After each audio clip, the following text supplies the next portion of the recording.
ஆகுதுன்னு சொல்றேன் கேளுங்க.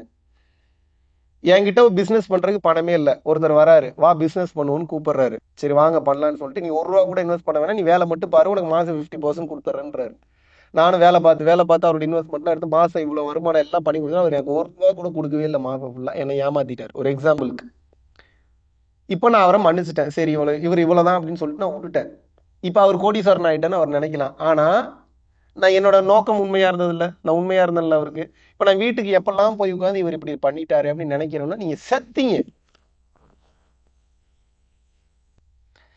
நான் கேட்டேனா பிசினஸ் பண்ணலான்னு?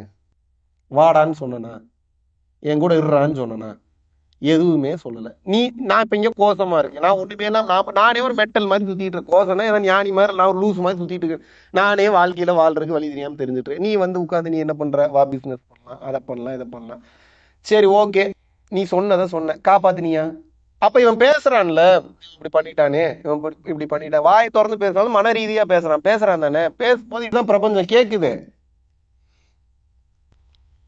இது முறையிடுறான், பேசுறான்றப்போ புலம்புறான்றப்ப முறையிடுறான்றப்ப அதை அனலைஸ் பண்ணு என்ன நடந்ததுன்னு பார்க்கும். தர்மத்துல நடந்திருந்ததுன்னா இவனை கண்டுக்காது, அதர்மத்துல நடந்திருந்ததுன்னா உங்களை செஞ்சிடும். ஒண்ணு அப்ப செய்யும், இல்ல அடுத்த வாரம் செய்யும், இல்ல அடுத்த மாசம் செய்யும். புண்ணிய கணக்கு எல்லாம் கொஞ்சம் பேலன்ஸ் இருக்கிற வரைக்கும் பார்த்து செய்யும். காலியா இருச்சுன்னா வச்சு செய்யும். இது ஜென்மத்திற்கு தொடரும்.